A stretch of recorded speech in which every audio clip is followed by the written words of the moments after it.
It didn't do much at all, did it, really? No. It's not looking good, is it?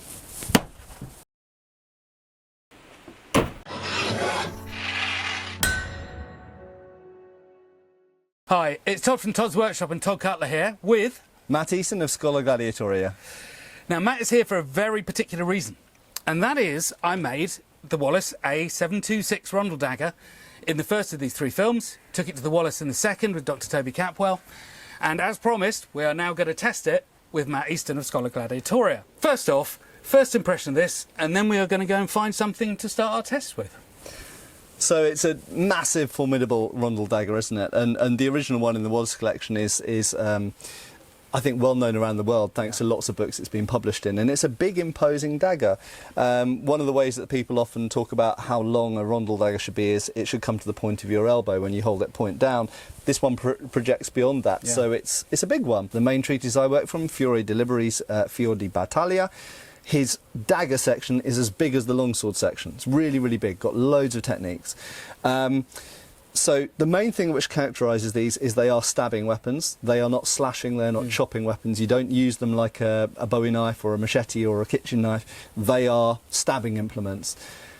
Well, and that's reflected in the blades, you know, that's a 12mm thick blade on that. And the style of the hilt, quite simply, you know, that style of hilt, if you hold it this way, you can't very effectively slash with it, so so the whole thing is set up to give very strong stabs, either point downwards or point upwards.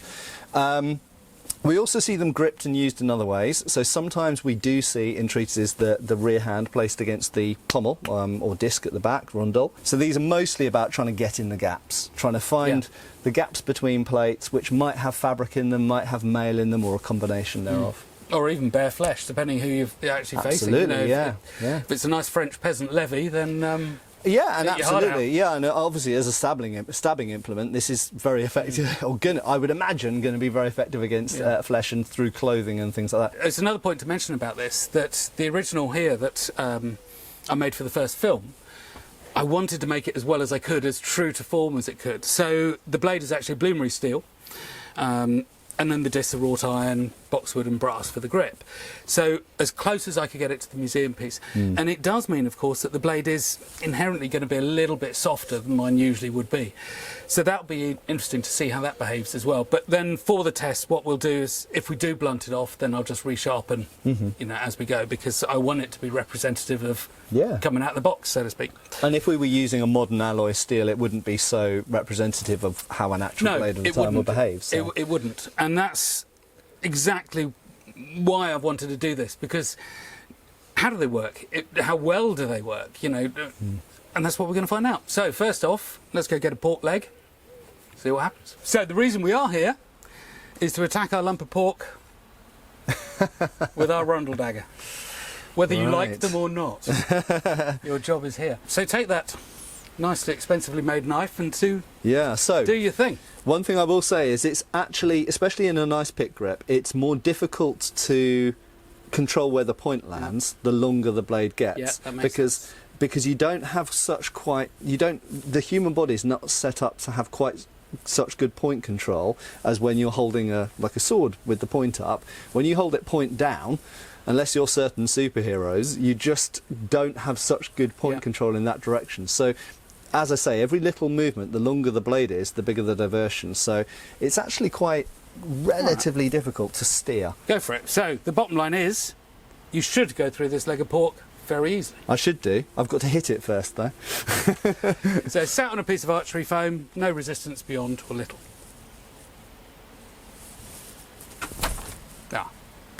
Well, there you are. So there we are. So I think you can say that that went through. Yeah, I mean, that would go right through, yes. Shall I do another one? Yeah, let's go again.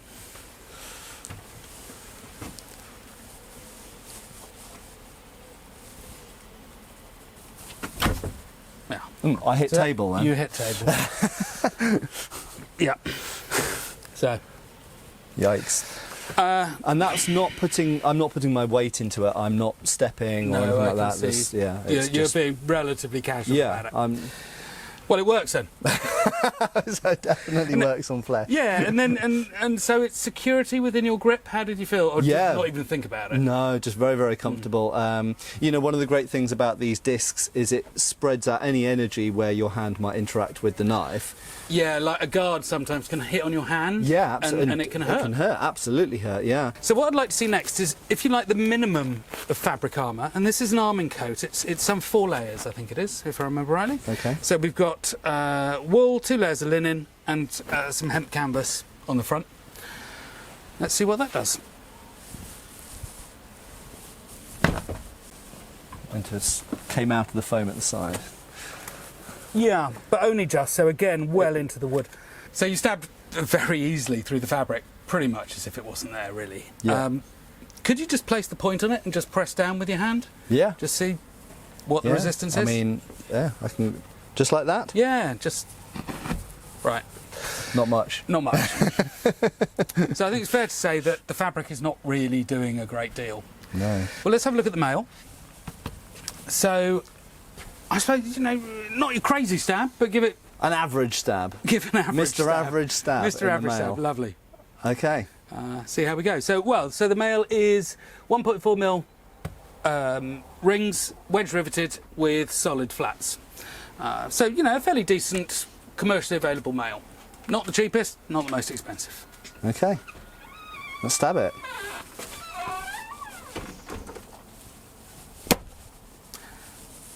I'd say that was a pretty weak stab, actually, and that is straight Just through. not putting my... I know, I'm not, you know, I'm not really using... I'm deliberately doing a really Mr. Average stab. That was just straight through.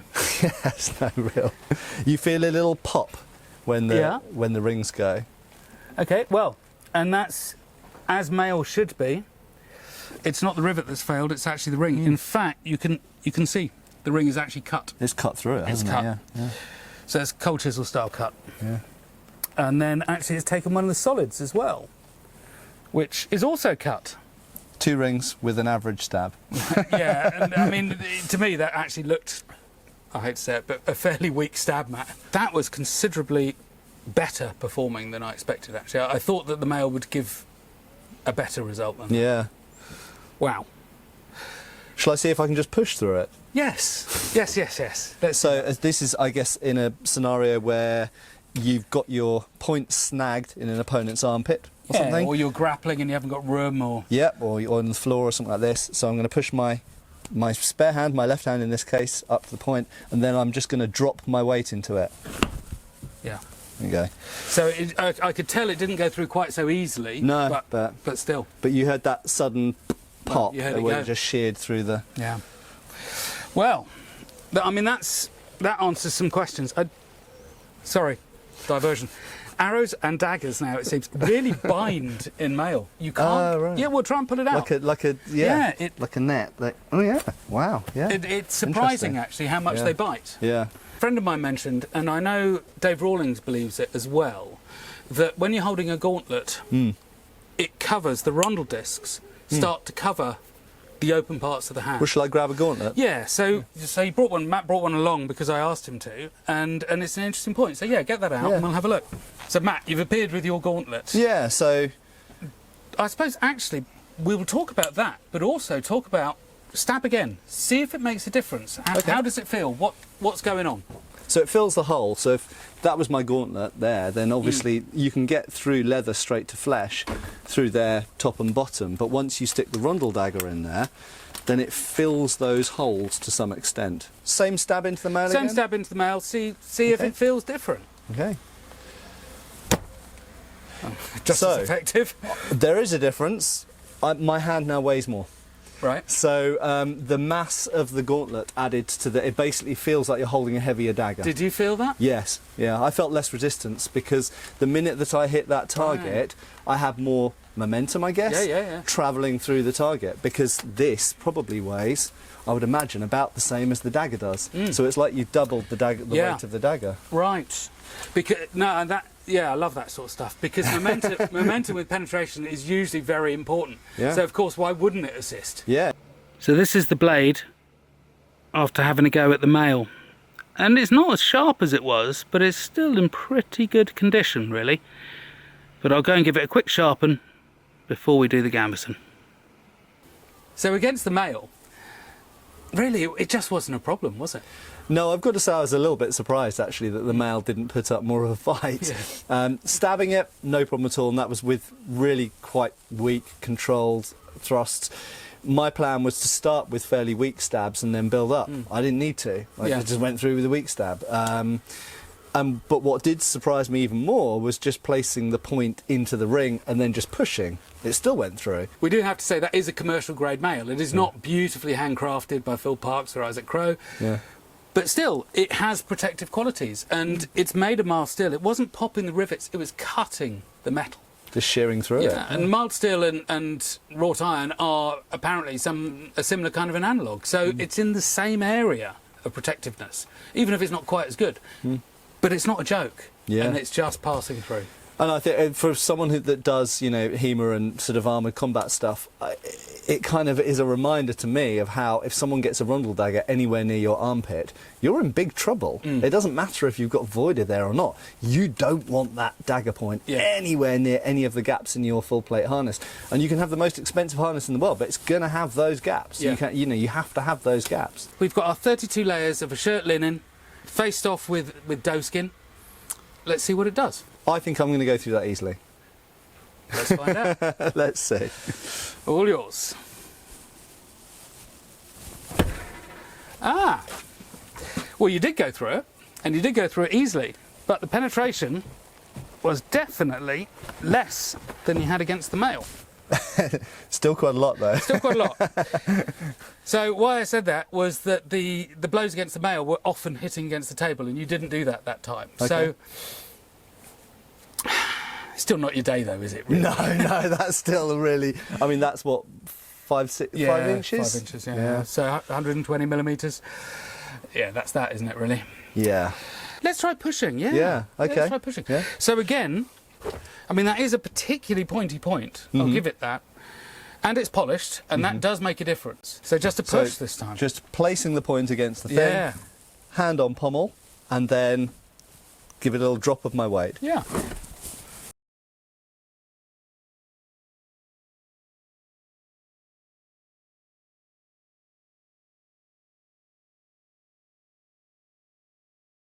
Well, the gambeson didn't do much. No, it didn't do much at all, did it, really? No. It's not looking good, is it? I mean, you can see why the world of plate... It's looking great for Rondel daggers. But you can see why the world of plate comes along with these things, you know, because they have to resist each other. It's the arms race, it's the old thing. You've got to wonder, though, why these weren't around in the age of mail. Because, you know, mail was around for hundreds of years, 1,000 years, more than that. Why didn't people have these? Okay. So actually what I just said before you said that is complete rubbish then. No, I think it probably is. I'm going to save you the dignity of insulting me. No, I don't think it is. No, you are completely right. It's obvious that you're right. Why didn't this come along when it was so very effective? I mean, there are certain weapons that I've always seen as anti-mail weapons, like the Angon and the Pilum and things like that, but why weren't daggers and swords designed more like this in the age of mail? Because you could just stab through it. No, it's true. I mean, if somebody is using a Pilum, you would have thought they'd think, Pugio, lovely, wide, very attractive leaf-shaped blade, rubbish against mail. Pilum, it's great. Yeah. Somebody presumably must have gone, You know, why did people in the Viking era or Hastings, why were they using broad slashing swords instead of a Rondel dagger? Because a Rondel dagger will, you know, with a bit of welly, go straight through a mail shirt. Or a Goddendag. Yeah. Imagine that, Vikings and Goddendags. Yeah. Would have sewn it all up. Well, they did all right anyway. Yeah. Right, enough of that, Matt. So we're down to, God, this could last all day, couldn't it? We have some 1.2mm mild steel. Right.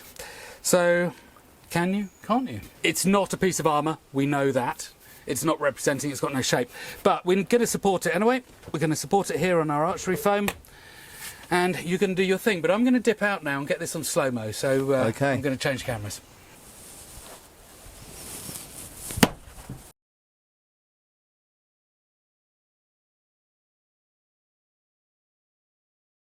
Well, that's the thing. So how much did he give it? How much welly? About 60%, I would say. 60%. Yeah. So you could have given it more, but what have we got?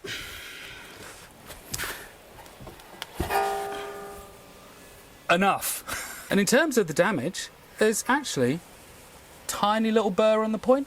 Still nice and pointy there. Yeah, well, to prove the point, good joke there. Shall I do another one? Yeah, I think so. Do you want to go harder? Do you want to go... I'll go harder. I want to see... Yeah. I want to see if I can touch wood.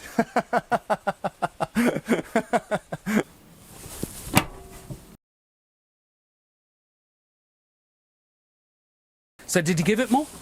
I feel like I did, and I took a passing step, so it should have had more momentum, should have had more mass behind it, but it looks like about the same. Well, we should be able to reasonably easily judge it. Oh, I think perhaps actually even less. But, well, no, actually, yeah. Pretty much the same. I think we've got to go back in for the gauntlet, actually. So I Right. think this is probably going to be the last of them, Matt, really. So we're going to give it everything now. So you're going to give it a bit of welly, bit of force. You've got your gauntlet on for the added momentum. Right. Let's see if it does go deeper. Or just the same. Or just the same. Or less. We don't know. Nice.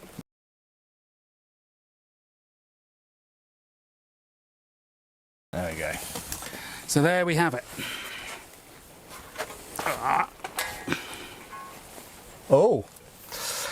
That is is deeper. without doubt more. Yeah? Without doubt more. Another inch, I'd say. So, yeah, there's a handy thing. So actually, in fact, you just about touched the table through there.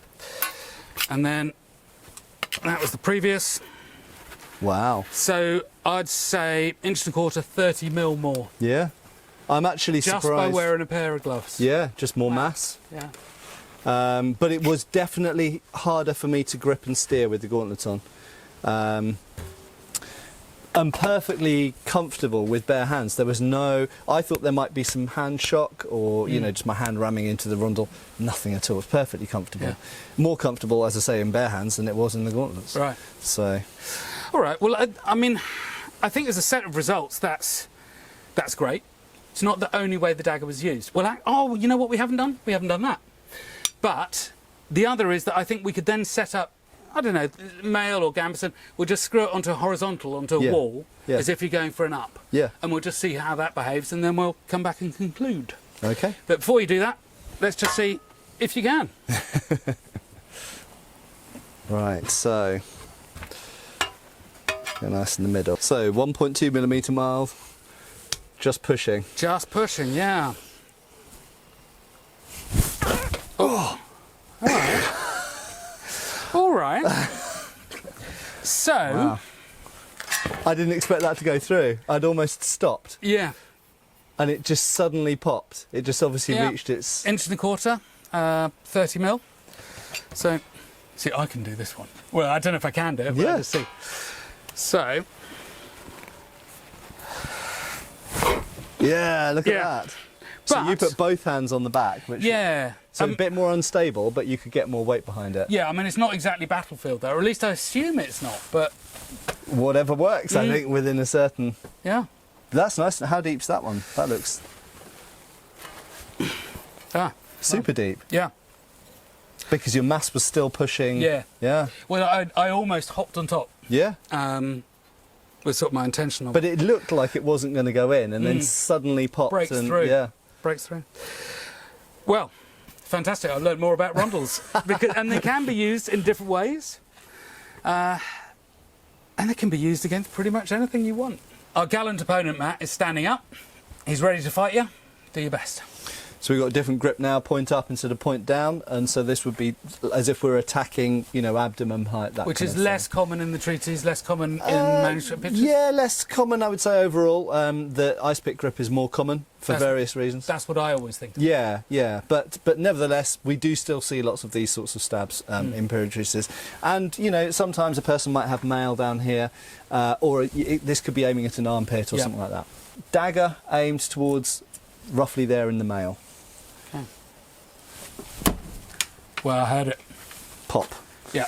And I think it's in the door. It is. I heard that straight through to the door. Well, it works then. Yeah, it works pretty well, doesn't it? Yeah. I made this Rondel dagger as an accurate copy of one that is in the Wallace Collection, the A726. Made it from original materials, which I must say have stood up incredibly well. It surprised me how well that has stood up against all the materials we put it against. Yeah, I was not expecting that for a moment. So it's a bloomery steel blade, wrought iron, brass, boxwood, as was the original. We did it against flesh. Nothing. It's straight through. Straight through. Yeah. So flesh, I suppose we all expected that, but it was no resistance at all. We did it against thin almond coat, so 5 layers of fabric, straight through. The mail, little bit of resistance. Less than I expected. Yeah. I really expected the mail to give more back. Yeah. As you put it earlier, to fight more. Yeah, and you know, I didn't want to put 100% into it at the beginning because I was going to save that for, you know, steel plate or whatever, but so I started off relatively soft and it just went through anyway. Whether I swung or whether I just pushed, it just went through. Yeah, I found that interesting, that actually I always kind of took it to be a bit of a reenactorism, a bit of a made-up thing, but you can just push down on it and it does work against all the materials. The gambeson, so our multi-layers, 32 layers and leather, straight through again. Nothing really, yeah. All of them were very easily defeated. Less easily defeated, but still, I think it was like 12 centimetres, about 5 inches through 1.2mm mild steel plate. And I think it's worth mentioning that every time either of us attacked that steel plate, it came away with one of those holes. Yeah. There was no single time that steel plate stopped the dagger. No. Every single time, every single way we did it, it went through. And to a very dangerous depth as well. Every single time. Yeah. So yes, it's not a thick breastplate. I don't want to risk the dagger on that, in honesty, because I want to sell it.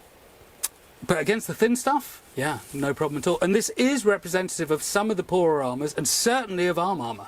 Certainly of armour. Well, even sides of coats of plates, even sides of some cuirasses, the fold. Brigandines, of course. Yeah, brigandines, absolutely. The fold of certain... I mean, 1.2mm is thicker than some of the extant armours we have. Some of them are only 8mm, 0.8 of a millimetre, or 1mm. That's 1.2 mild steel. And some of them are wrought iron and thinner than that. So, yeah. Well, there it is, Matt. 15th century Rondel dagger. It works. There's an advertising slogan for you. Yeah, it works exactly the job that it was designed to do, and it turns out it does it better than we expected it to even do. Yeah, much better, actually, much better, which, and there we go again. And it was a surprise. Yeah. But this obviously is a very high-end reproduction. And, you know, we can't all afford that. But Todd Cutler also does a representation of this dagger. So it's, again, beautifully stout, beautifully strong, hollow ground. It's got the big rondels on it. And again, your perfect 15th century tin opener.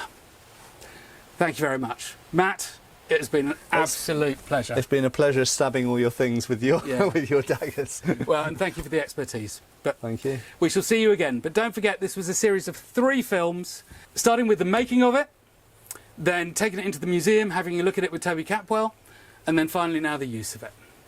Thank you very much. Thanks, Matt. Thank you.